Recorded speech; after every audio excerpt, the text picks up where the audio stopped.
사람이 이 세상을 살아가면서 가장 중요한 것을 하나 이야기를 한다면 사람들과의 관계입니다.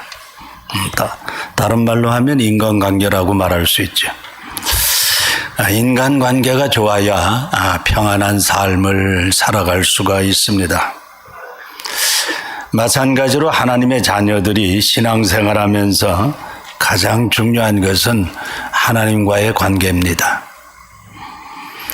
하나님과의 관계가 멀어지면 모든 삶에 있어서 피곤한 일들이 생깁니다. 매일의 삶에서 감사와 감격이 사라집니다. 사람들과의 관계에서도 문제가 생기기 시작합니다. 그래서 우리가 신앙생활하면서 제일 중요한 것은 내가 지금 하나님과 어떤 관계에 있느냐 하는 것을 늘 돌아보아야 한다는 것입니다. 하나님은 아간 한 사람의 불순종을 이스라엘 백성 전체의 불순종으로 간주하셨습니다. 그래서 그들은 아이성 점령하는 일에 있어서 쓰라린 교훈을 배웠습니다. 이스라엘이 범죄의 모습들을 해결했을 때 하나님은 다시 아이성을 점령할 수 있는 방법을 알려주셨고 저들은 그 말씀에 그대로 순종해서 아이성을 점령하게 됩니다. 그리고 오늘 본문에 우리가 읽은 말씀에 보면 곧바로 그들은 에발산으로 가서 한 제단을 쌓게 됩니다. 세겜이라고 하는 이 지역에 한쪽은 에발산이고 한쪽은 그린심산입니다. 이 두 산이 마주보고 있는데 그 밑에 골짜기 같은 그러한 지역에 세겜이라고 하는 지역이 있습니다.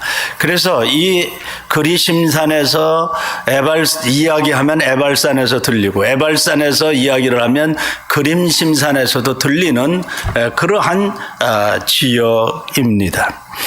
아이성에서 에발산까지는 약 20마일 정도 된다고 보는데 이스라엘 백성들이 걸어갔을 때에 약 이틀 거리에 이틀 정도 걸리는 거리입니다.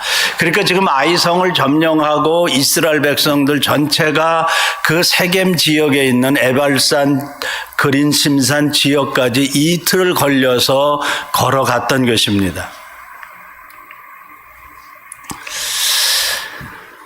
그것도 하나님 앞에 제단을 쌓기 위해서 갔다. 그렇게 본문이 기록하고 있어요. 지금 가나안의 이방 강력한 족속들과 전쟁을 하는 와중에 아이성을 하나 점령했다고, 그러니까 여리고성 점령하고 아이성 점령했는데 두 성을 점령했다고 잠시 그 전쟁을 멈추고 이틀 정도의 시간을 걸려서 그 에발산 그린심산이 있는 지역으로 간다고 하는 것은 정상적인 일은 아닙니다. 왜냐하면 그 안에 무슨 일이 벌어질지 모르잖아. 마치 이것은 그 적군들 앞에서 할례를 행하고 유월절의 절기를 지키는 모습과 비슷한 그런 환경이라고 말할 수 있죠. 그럼에도 불구하고 여호수아는 하나님과의 관계가 우선적이라고 생각했다는 것입니다. 그리고 이 말씀은 일찍이 모세가 가나안 땅에 들어가면 이스라엘 백성들이 꼭 지켜야 할 말씀으로 하나님으로부터 받은 말씀이기도 합니다.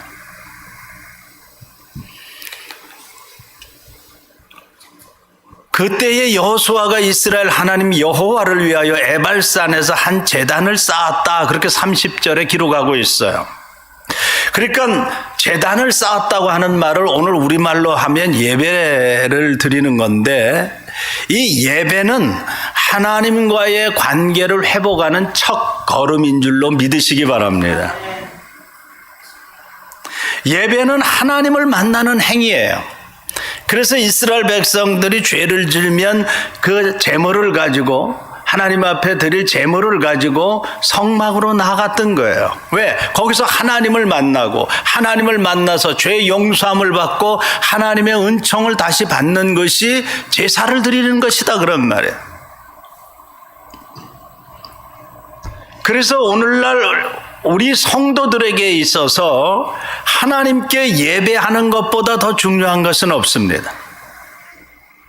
예배 한번 잘 드려서 그 사람의 인생의 삶이 완전히 달라지는 경우가 너무나 많아요. 예배 한번 잘 드려서 하나님이 주시는 영감과 지혜를 가지고 자신의 삶 속에서 대박을 친 사람들이 너무나 많다 그런 말이에요. 하나님은 우리들의 예배를 기뻐 받으시는 줄로 믿으시기 바랍니다. 이스라엘 백성들은 하나님께 예배드리러 와서 제사 드리러 와서 그분을 만나서 죄 사함의 은총을 받고 하나님으로부터 부어지는 기쁨을 받고 다시 나아갔던 것입니다.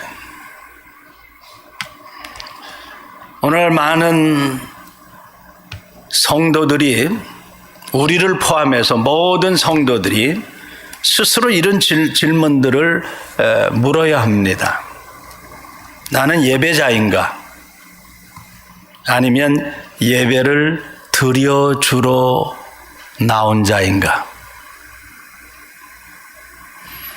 어떤 사람들은 교회에 나와서 예배 드리는 것이 누구를 위해서 예배를 드려주러 나오는 사람들이 있다 그런 말이에요. 예배자로서 나오는 것이 아니라 예배를 드려주러 나왔어요. 하나님을 위해서 드려주고 뭐 우리 교회를 위해서 드려주고 내가 빠지면 안 되니까 뭐 이런 식으로 예배를 드려주러 오는 사람인 것인 양 생각하는 사람들이 있다 그런 말이에요. 우리는 예배자로서 교회에 나오는 것이지 누구를 위해서 예배를 드려주러 나오는 사람이 아니다 그런 말이에요. 예배를 드려주러 나오는 사람은 자신의 기분에 맞지 않으면 안 나와요. 자신의 기분에 나와야 예배 드리러 오는 것이죠. 그러니까 예배 드리는 것이 자기를 위해서 예배 드리는 것인데 누구를 위해서 예배 드리는 것인 양 착각을 하고 있다. 그런 말. 그런 사람들이 오늘날 교회 안에 많이 있다 하는 것을 우리가 본다 그런 말이에요. 예배는 누구를 위해서 드리는 게 아니에요. 나를 위해서 드리는 거예요. 나를 통해서 하나님이 영광을 받으시고 하나님이 기쁨을 받으시기 위해서 드리는 것이지 하나님이 주시는 하나님의 은총을 받기 위해서 드리는 것이지 누구를 위해서 드리는 것이 아니다 그런 말이에요. 나를 위해서 내가 예배자로 예배를 드리는 사람과 누구를 위해서 예배를 드려준다고 하는 생각을 가지고 예배를 드리는 사람들의 예배의 모습은 완전히 다르죠. 이스라엘 백성들이 망한 이유가 뭔지 아십니까? 한마디로 표현하면요, 예배가 무너졌기 때문에. 하나님이 받으셔야 할 예배 자리에 우상이 들어가 있었다 그런 말이에요. 그러니까 오늘날 많은 성도들이 예배자로 나오는 것을 불편해합니다.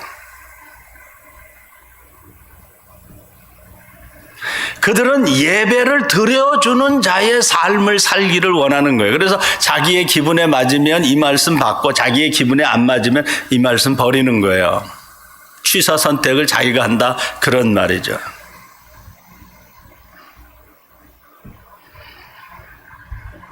이런 사람들은 예배 드리는데 감격이 없어요.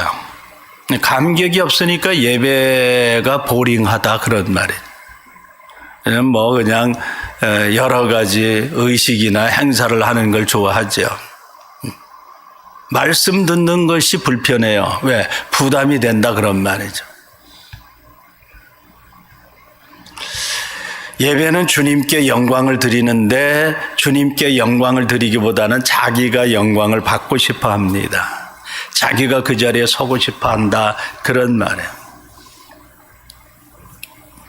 그런데 성경에 나오는 신앙의 믿음의 인물들 보면 예배를 한번 잘 드려서 그 인생이 완전히 전환된 그런 믿음의 사람들이 많아요. 그 중에 한 사람 꼽으라고 하면 야곱일 거예요.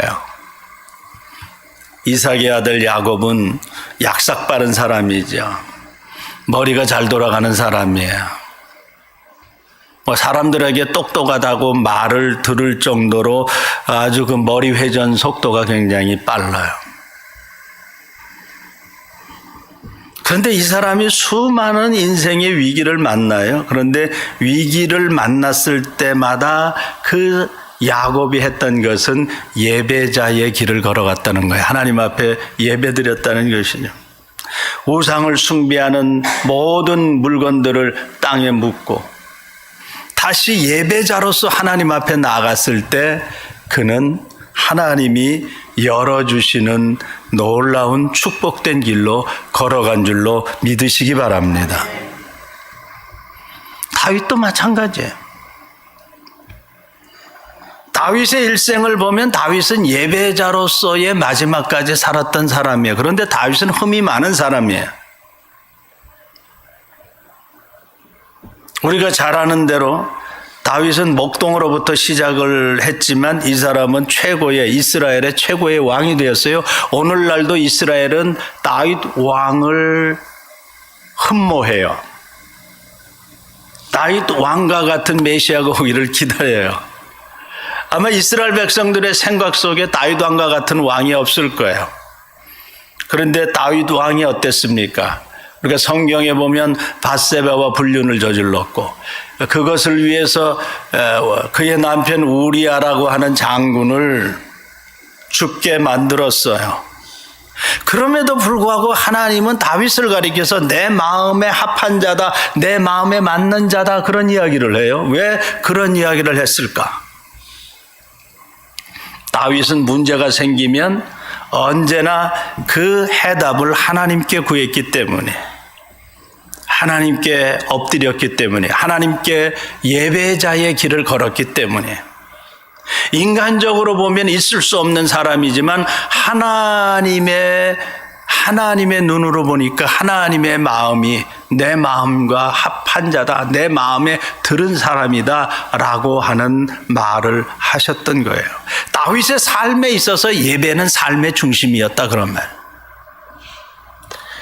그는 시인이기도 해서 시편을 굉장히 많이 지었는데 그 시편 27편 4절 같은 데 보면 이렇게 고백하고 있어요. 내가 여호와께 바라는 한 가지 일 그것을 구하리니 곧 내가 내 평생에 여호와의 집에 살면서 여호와의 아름다움을 바라보며 그의 성전에서 사모하는 그것이라. 이게 다윗의 중심이에요. 한평생 내가 여호와의 집에 살면서 여호와의 아름다움을 바라보며 그의 성전을 사모하는 것이다. 한마디로 표현하면 성전 중심, 하나님 중심, 예배 중심의 삶을 살았던 게 다윗의 일생이다 그런 말이에요. 그게 다윗의 소원이었대요. 여러분들의 소원이 무엇입니까? 우리는 우리 스스로를 돌아보아야 합니다. 내가 예배자로서 지금 하나님 앞에 서 있는가? 내가 예배자로서 지금 하나님 앞에 예배를 드리고 있는가? 우리가 하나님이 받으실 만한 예배를 드리면 하나님은 놀라운 은총을 우리에게 부어주실 줄로 믿습니다. 예배에 대해서 이상한 말을 하는 사람들은 하나님의 은총에서 거리가 먼 사람이다 그런 말. 예배를 가장 싫어한 것이 마귀요. 악한 영이다 그런 말이에요. 그래서 마귀는 예배 드리는 것을 방해해요. 여러분들이 여기 앉아있지만 어떤 사람들은 딴 생각을 하고 있을 수도 있어요. 왜? 잡생각을 함으로써 예배를 온전히 드리지 못하게 한다 그러면 그건 마귀가 하는 일이에요. 성령이 하시는 일은 우리로 하여금 마음에 감동을 주어서 예배를 잘 드려서 하나님의 은총을 다시 회복하게 해요.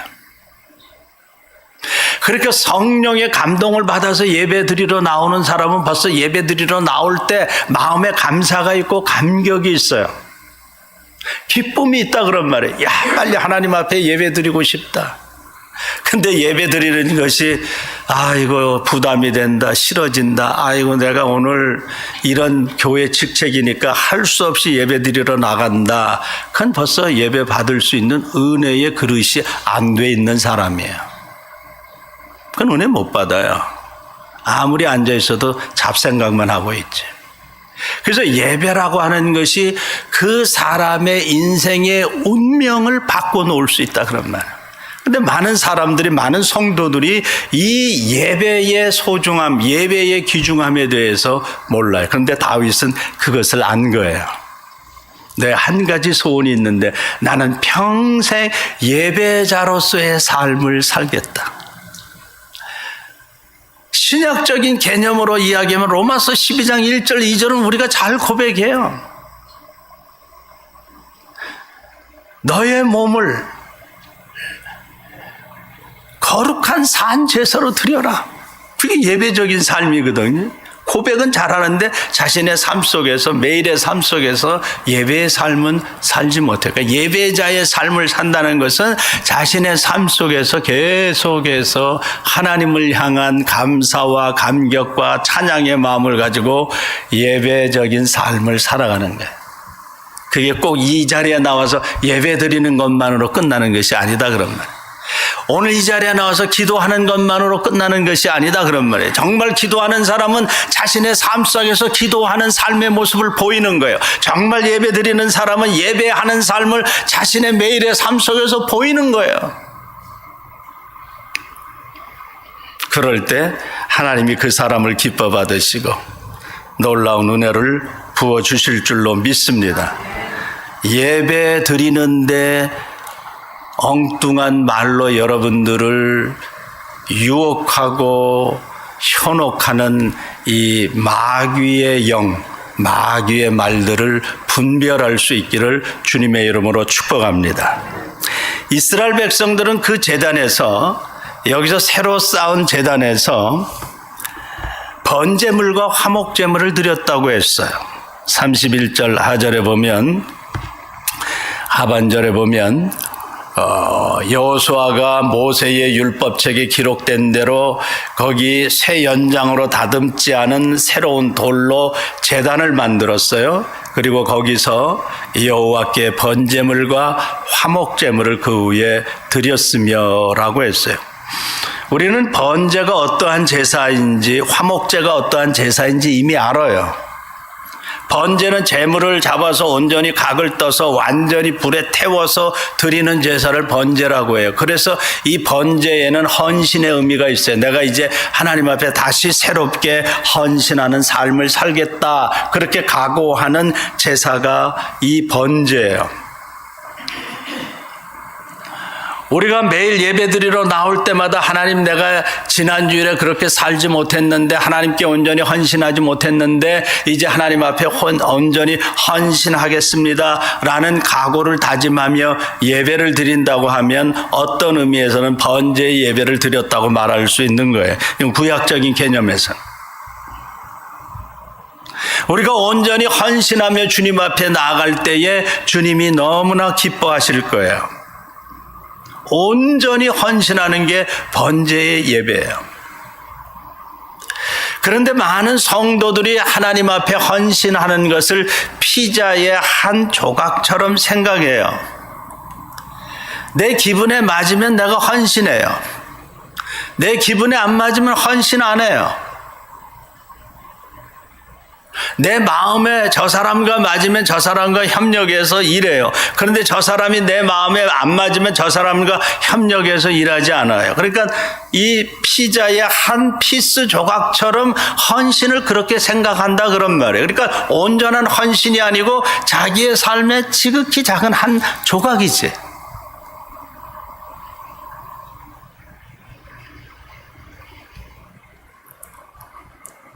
근데 주님은 그러한 헌신보다는 온전한 헌신을 원하시는 거예요. 자신의 감정에 따라서 주님을 섬기는 모습이 아니라 자기의 감정이 뭐 좋든지 나쁜지 상관없이 온전히 주님을 위해서 드리는 거예요. 헌신하는 거예요. 여러분들은 주님을 위해서 헌신할 때 온전한 헌신의 모습으로 나아갈 수 있기를 축복합니다. 그때 주님이 그 사람을 향해서 더 놀라운 은혜를 베푸실 거예요. 여러분 가만히 생각해보면 그렇지 않아요? 온전한 헌신을 하는 사람과 자기의 삶의 지극히 작은 일부분처럼 생각하는 그런 헌신과 하나님이 그 헌신을 받으실 텐데 어떤 사람을 더 축복하시겠는가? 그거 뭐 너무나 자명하죠.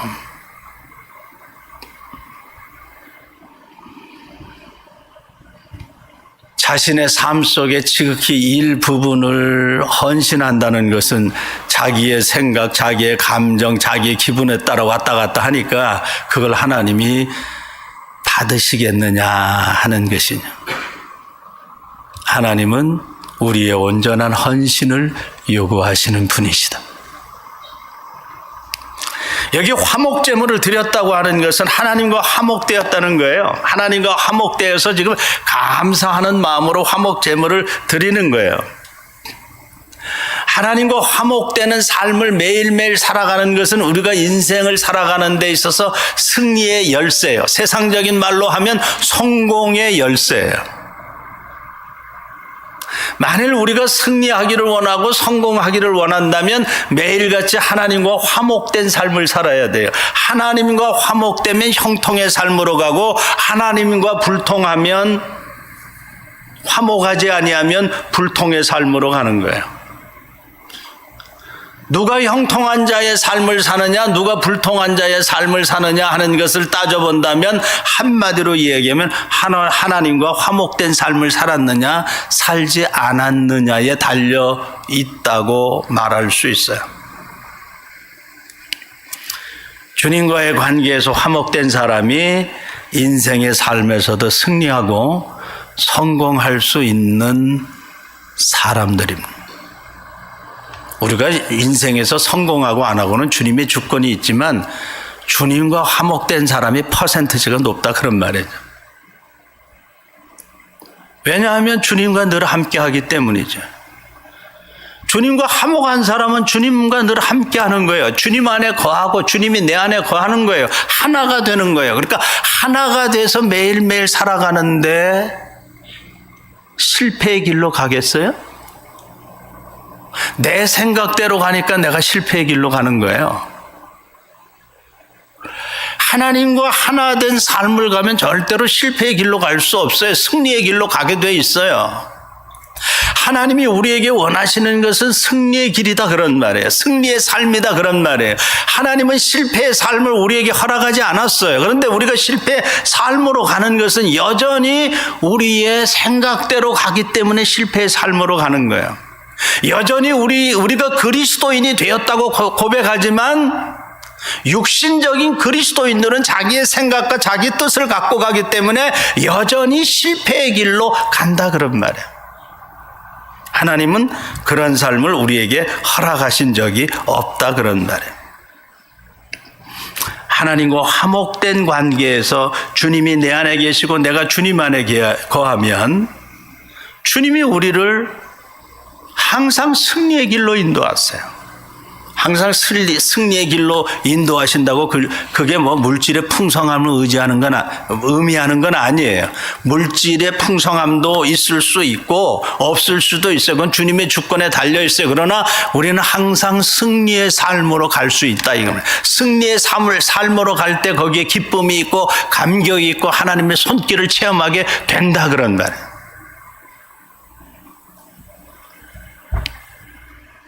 우리가 하나님과 화목하지 못한데 다른 사람들과 화목하다? 그건 스스로 속이는 걸 거예요. 그냥 다른 사람들 눈에 보이기에 그냥 화목한 것처럼 보일 뿐이지 그 내면 속에는 어떤 마음을 품고 있는지 몰라요. 왜냐하면 사람들은 보이는 것을 너무나 의식하기 때문에 보이는 사람들과는 화목한 것처럼 그렇게 행동하고 말하고 아주 나이스하게 해요. 근데 하나님은 보이지 않아요. 그러니까 보이지 않는 하나님과는 사람들이 모르잖아.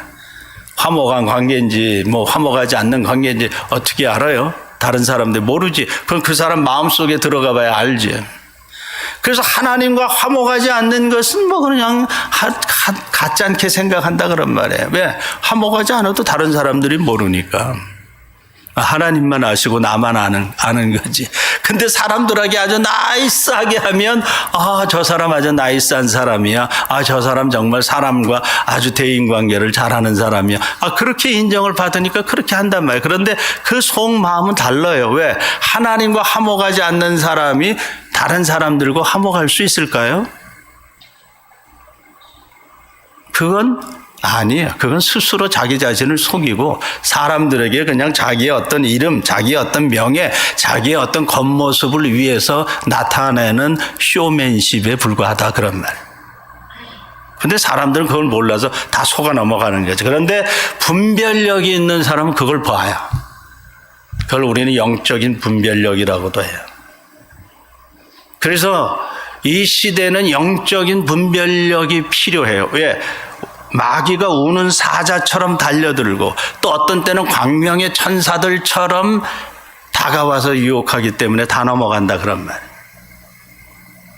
여러분들은 하나님이 주시는 이 영적인 분별력을 가지고 이 시대를 분별하고 하나님과 늘 화목할 수 있는 관계가 되시기를 주님의 이름으로 축복합니다. 하나님과 화목한 사람이 인생을 살아가면서 가장 평안한 삶을 살 수 있는 사람이에요. 하나님과 화목해야 우리가 평강을 누리고 평화를 누리고 진정한 샬롬의 삶을 우리가 누리고 산다 그런 말이에요. 그런 사람들에게 진정한 삶의 안식과 행복이 있는 거예요. 그래서 우리가 주님께 드리는 예배는 너무너무 중요한 거예요. 주님이 받으실 만한 예배를 드릴 때 주님과 우리의 불통의 관계가 다시 형통의 관계로, 소통의 관계로 변화되고 주님과 다시 화목의 관계가 회복돼요. 우리가 가는 인생길에 승리의 길이 열리게 될 줄로 믿습니다. 그러므로 주님께 예배하는 일을 소홀히 하지 마십시오. 내가 힘이 들고 뭐 일하다 오면 또 힘이 들잖아요. 내가 일주일 동안 세상에 나가서 힘들게 일하다 보면 예배 드리러 나오는 것이 힘이 들 때가 있어요. 피곤할 때가 있어요. 막 짜증이 날 때가 있어요. 그래도 그런 내색하지 마세요. 하나님 앞에 그런 내색 내면 여러분들의 신상에 별로 좋을 게 없어요. 내 마음속에 그런 게 올라와도 그런 내색 내지 말고 하나님이 주신 은혜를 생각하면 감사가 넘쳐요. 왜냐하면 하나님으로부터 받은 은혜가 더 많으니까. 여러분들이 지금까지 받은 하나님의 은혜를 생각하면 감사해야 돼요. 감사가 넘쳐요. 그러니까 내 마음속에 짜증이 올라와도 나는 감격한다, 나는 감사한다, 그렇게 믿음의 말로 선포하고 여러분의 마음속에 올라오는 그 어두운 세력들의 그 말과 행동들을 절제하거나 제거하고 그리고 기쁘고 즐거운 마음으로 예배당에 와서 하나님을 찬송하고 하나님께 고백하고 하나님께 드리고 하나님을 높여드리면 하나님과 여러분이 하나가 되는 화목의 관계, 진정한 평강을 누리는 복된 삶으로 나아가게 될 줄로 믿습니다. 그래서 예배는 여러분의 삶 속에서 가장 중요한 겁니다.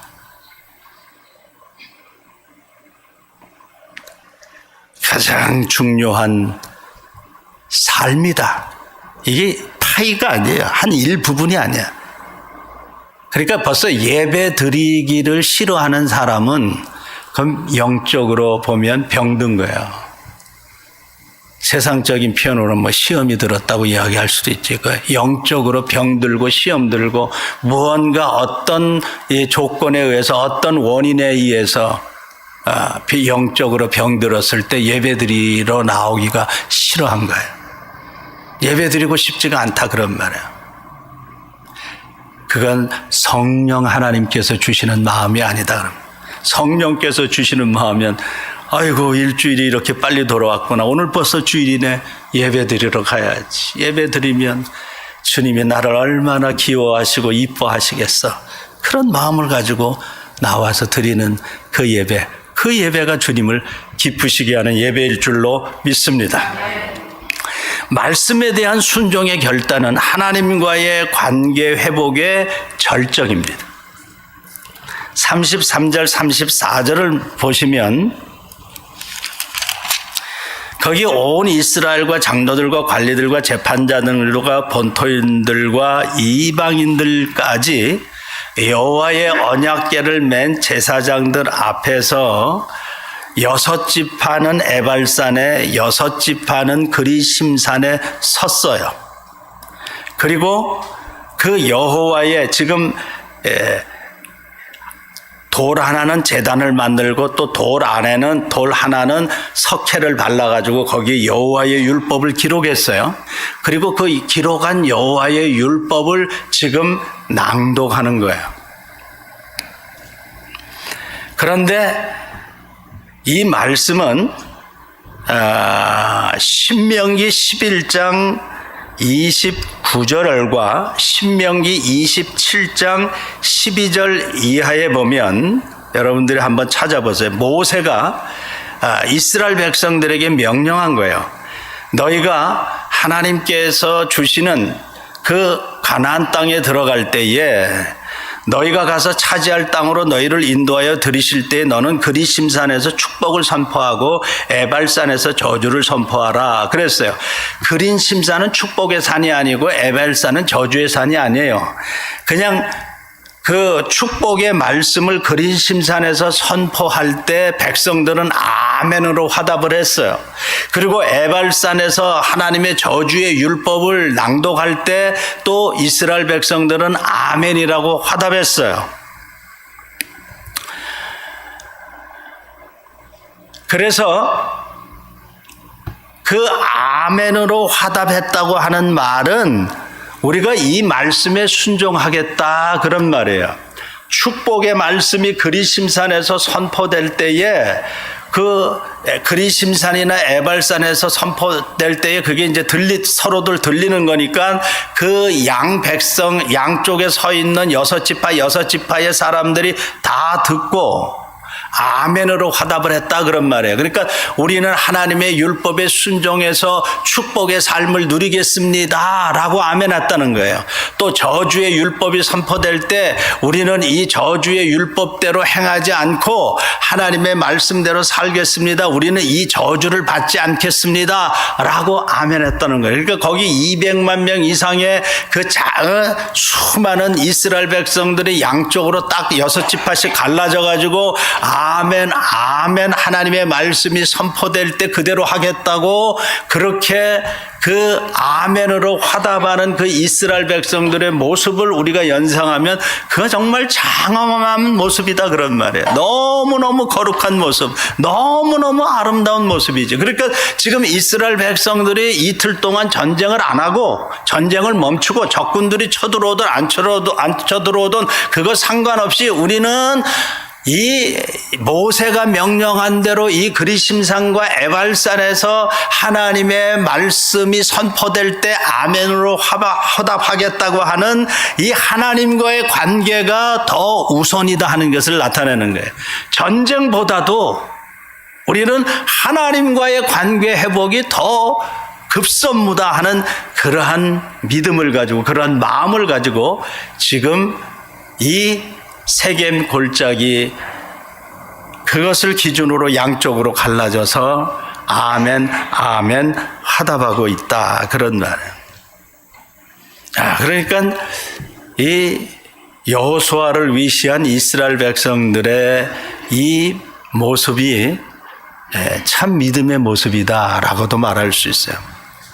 적군들이 쳐들어올 수 있는 환경 속에서 개의치 아니하고 하나님과의 관계가 우선이다. 그렇게 생각해서 하나님의 율법이 저들에게 들려올 때 우리는 그 율법에 절대적으로 순종하겠습니다 하는 결단의 의지, 결단의 의식을 하는 모습이 여기 에발산과 그리심산에서 이루어졌던 모습이다. 그런 말.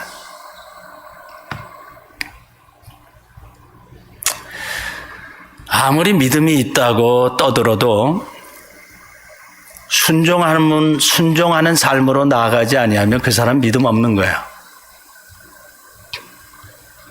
믿음이 뭐냐? 요한복음에 보면 다양한 모습으로 나타나요.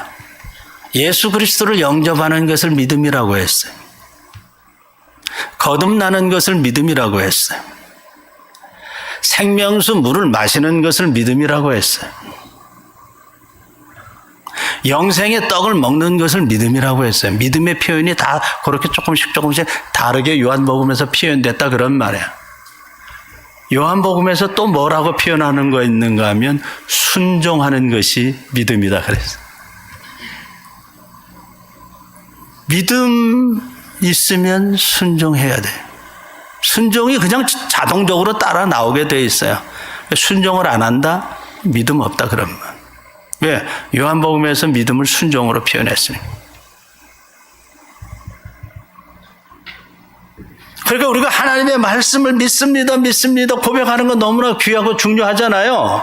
그런데 그 말씀에 순종하는 삶이 없다면 그 고백은 거짓 고백이지. 그냥 자기 스스로 자기 어떤 위안을 삼기 위해서나 다른 사람들에게 보이기 위해서 내가 이 하나님 말씀을 믿습니다 고백할 수 있겠지. 그런데 그 말씀을 따라가는 순종의 삶이 없다? 그럼 그 고백은 가짜 고백이다 그런 말.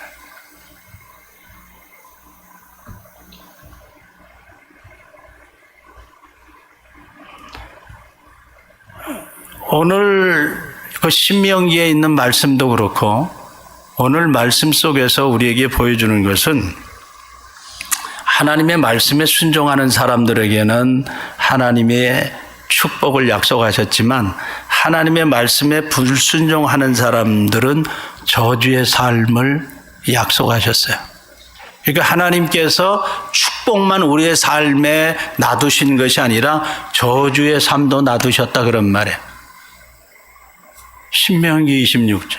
축복과 저주의 길을 우리 앞에 놔뒀다 그런 말.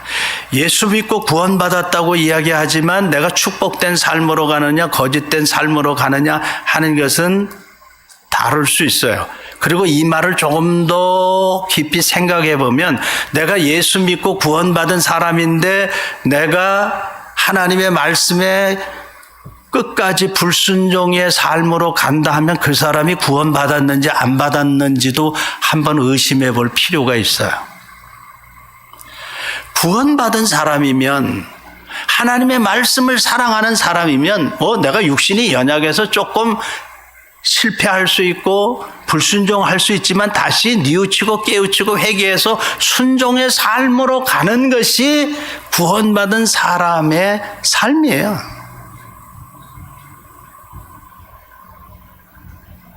하나님이 우리에게 자유의지를 주셔서 선택할 수 있는 능력을 주셨어요.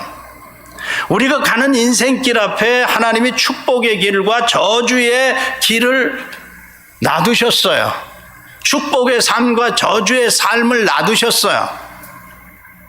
축복의 막대기와 징계의 막대기로 그 인생을 다루신다고 말씀하셨어요. 어느 길로 가느냐?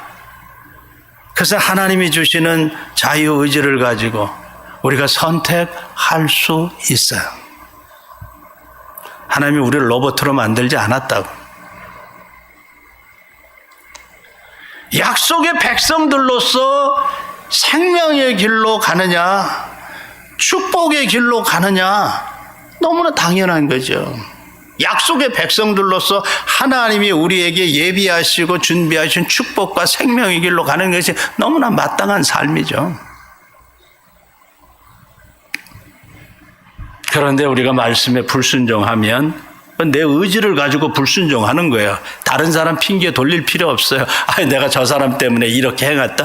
그건 자기 합리화지. 결국은 자기의 의지를 가지고 그렇게 선택을 한 거예요. 그 사람이 뭐라고 내게 얘기를 했던, 그 사람이 뭐라고 나에게 행동을 했던, 내 의지를 가지고 내가 판단해서 내가 그 길로 간 거라. 그러니까 그 길로 간 것에 대해서는 자신의 책임이 있는데 우리는 다른 사람들에게 그 책임을 전가하고 자꾸 핑계를 대죠. 그게 아담 일의 죄성을 가진 인간의 모습이다. 타락한 인간의 모습이다. 그런. 하나님은 우리를 향해서 너희는 축복된 삶으로 가기를 원하지 저주된 삶으로 가기를 원하지 않으세요. 하나님이 우리를 향해서 저주의 삶을 받기를 원하시겠어요? 그건 말도 안 되는 얘기잖아요. 하나님의 자녀인데 항상 축복된 삶으로 가기를 원하지. 예수 믿고 구원받았다고 하는 어떤 그 생각 때문에 약속하신 말씀에 대해서 불순종의 삶으로 계속해서 나간다면 스스로 모순된 삶을 살아간다. 그런 말이에요. 마땅히 하나님의 자녀가 되었다면 이제는 하나님이 기뻐하시는 삶으로 나간, 하나님이 원하시는 삶으로 나가야 되는, 하나님이 기뻐하시는 순종의 삶으로 나가야 한다. 그러면 그게 믿음이에요.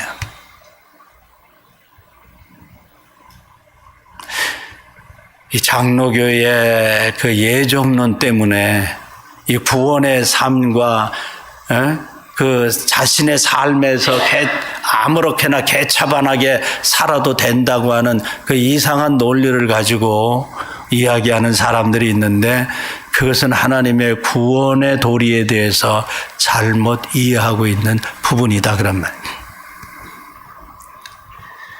히말라 고산지대에 그 살고 있는 어떤 사람들에게 있어서 가장 귀한 동물이 있어요. 부족 형태의 그러한 그 모습을 갖추고 사는 사람들인데 그 사람들이 가장 아끼는 동물이 양이라고 해요.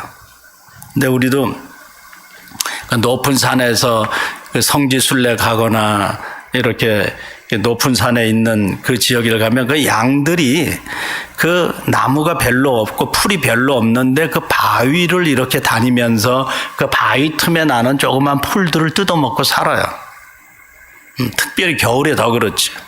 우리가 육안으로 보면 풀이 하나도 없는데 양들은 그 풀이 조금씩 나 있는 그 바위 틈에 풀을 먹고 생명을 유지하는데 그 양들을 팔 때 가장 고가가 나는 양들이 어떤 양들이냐 하는 것은 양의 나이와 양의 건강 상태를 먼저 보고 그리고 또 하나 보는 게 있는데 양의 성격을 본대요. 이게 무슨 말인가 하면 어떤 양들은 그 가파른 그런 비탈에 양들을 두고 목자가 이 우회로 경사진 우회로 올라오라고 하면 그 목자의 말을 듣고 경사진 우위로 올라오면서 풀을 뜯어먹는 양들이 있다고 하는 거예요. 그러니까 양들도 높은 그 경사된 지역에서 높은 지역으로 올라오니까 그게 힘들잖아요. 아래로 내려가는 게 쉽지 그 절벽 위에서 높은 데로 올라가는 게 쉽지 않아요. 그래서 그 양들이 목자가 올라오라고 하는데도 올라오지 않고 밑으로 내려가면서 풀을 뜯어먹는 양들이 있대요. 예. 그런 양들은 싼 값에 팔린다고 해요. 그 양들이 어떻게 그 절벽 사이를 다니면서 풀을 뜯어먹나 했더니 그 양들의 발은 그 바위에 잘 이렇게 걸어 다닐 수 있게 발이 그렇게 발바닥이 발달이 됐다는 거예요. 근데 목자가 아무리 불러도 위로 올라오지 않고 위로 올라오려고 불러도 위로 올라오지 않고 위로 올라가는 것이 힘드니까 나는 계속 내려가면서 풀을 뜯어먹겠다 하는 그런 양들이 있다는 거예요. 우리가 이 세상을 살아가면서 힘든 상황이 올 때가 많아요. 힘든 상황, 어려운 상황이 오더라도 말씀대로 살아가는 것이 순종입니다. 우리가 어려움 가운데서도 말씀에 순종해야 하는 이유는 그것이 하나님이 우리를 인도하시는 생명의 길이요 복된 길이기 때문입니다. 그 길이 생명의 길이요 풍성한 삶을 누리는 복된 길이다 그런 말. 우리들의 매일의 영적 싸움은 군사력의 싸움이 아니라 거룩과 순종의 싸움입니다. 어떤 사람들은 이렇게 말합니다. 주님의 말씀대로 순종하면 직장 생활도 기업도 제대로 할 수 없다고 말들을 합니다. 그러나 우리가 주님의 역사를 우리의 삶에서 체험하기를 원한다면 우리는 그 어떤 상황 속에서 주님의 말씀에 순종해야 합니다. 주님의 말씀에 우리가 순종할 때 주님이 우리를 대신해서 싸워 주십니다. 주님의 말씀대로 살아갈 때 그분의 능력을 체험할 수 있습니다. 주님의 지혜가 때로는 세상 지혜와 비교해서 어리석게 보이지만은 주님의 지혜는 언제나 우리로 하여금 승리하는 삶으로 나아가게 하는 방법입니다. 우리들이 가는 인생길을 우리의 힘으로는 감당할 수 있는 삶이 아닙니다. 우리의 힘으로 감당할 수 없는 수많은 일들이 다가옵니다. 주님의 힘이 우리에게 임해 주님의 힘이 우리 안에 거해야 우리는 승리의 삶으로 나아갈 수 있습니다. 주님을 의지하는 성도들이 되어서 그분의 말씀에 순종하는 삶을 통해 약속하신 복을 풍성히 받아 누리는 성도들이 되시기를 축복합니다.